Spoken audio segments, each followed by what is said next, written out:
नमस्कार दोस्तों, मेरा नाम है टैक्स आचार्य सिर जे। मैं एक चार्टर्ड अकाउंटेंट हूं और आज आपसे बात करने वाला हूं हाल ही में पास हुए एक ऐसे बिल के बारे में जिस बिल ने भारत के अंदर $3.6 बिलियन का एक पूरा का पूरा इंडस्ट्री रातों रात बंद कर दिया। आपने सही समझा, मैं बात कर रहा हूं रियल मनी ऑनलाइन गेम्स के बारे में। अश्विनी वैष्णव जी ने, जो कि हमारे भारत के आईटी मिनिस्टर हैं, उन्होंने एक बिल प्रस्तुत किया जिसके अंदर जितने भी ऐसे गेम्स होते हैं, जितने भी ऑनलाइन ऐप्स होते हैं, जैसे कि एमपीएल हो गया, ड्रीम इलेवन हो गया, इन्हें पूरी तरीके से अब बैन कर दिया जाएगा। इसके पीछे गवर्नमेंट ने कुछ रीजंस दिए हैं, जो कि है सबसे पहले तो भारत में करीब हर साल 45 करोड़ लोग मिला करके 20,000 करोड़ से ज्यादा का नुकसान करते हैं। इतना उनका पैसा डूब जाता है।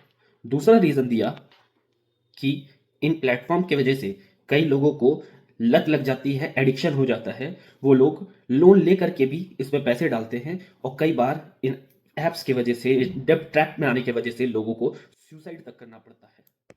इसीलिए इस बिल को बिल्कुल 3 दिनों के अंदर पास करके लॉ बना दिया गया। 20 अगस्त को लोकसभा में, 21 अगस्त को राज्यसभा में और 22 अगस्त को प्रेसिडेंट ने इस पर साइन कर दिया और अब ये भारत का एक लॉ है। अब हम समझते हैं कि इसे ऐसे अचानक से बंद करने पे भारत की इकोनॉमी के ऊपर में, भारत के ऊपर में क्या असर आने वाला है। तो सबसे पहले ड्रीम इलेवन और एमपीएल जैसे जितने भी एड प्लेटफॉर्म्स हैं, ये अपना रियल मनी का कारोबार अब बंद कर रहे हैं।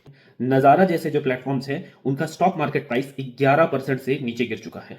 एक्सपर्ट्स का मानना है कि सरकार को हर साल इससे करीब 20,000 करोड़ रुपए के रेवेन्यू का लॉस होगा, यानी कि जीएसटी का और कॉर्पोरेट टैक्स का लॉस होगा। और एक्सपर्ट्स ये भी कहते हैं कि करीब 2 लाख प्लस जॉब्स भी इसकी वजह से जाएंगे। साथ ही साथ 400 से ज्यादा स्टार्टअप्स जो कि इस तरीके के गेमिंग एप्स का काम करते थे, उनको भी अब बंद करना पड़ेगा। तो क्या अब ऑनलाइन होने वाले सारे तरीके के गेम्स, सारे कॉन्टेस्ट बंद हो जाएंगे? नहीं, ऐसा बिल्कुल भी नहीं है। एक्चुअली गवर्नमेंट अब एक नया ऑनलाइन गेमिंग अथॉरिटी बनाने जा रही है, जो कि इस तरीके का ऑनलाइन गेमिंग को रेगुलेट करेगा। जैसे कि ई स्पोर्ट्स हो गया, कैजुअल गेमिंग हो गया, एजुकेशनल गेमिंग हो गया। इस तरीके के जो भी गेमिंग्स है, इसे अब वही अथॉरिटी रेगुलेट करेगी। काफी समय से गेम ऑफ लक और गेम ऑफ स्किल के नाम पे ये सारी इंडस्ट्री बचे हुए थे। तो अब ये जो पैसे दे करके और लत लगाने वाली इंडस्ट्रीज जो थी, इनका अब भारत ने फुल स्टॉप कर दिया है, दी एंड कर दिया है।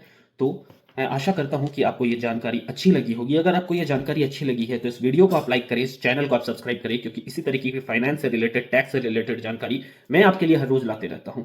Thank you.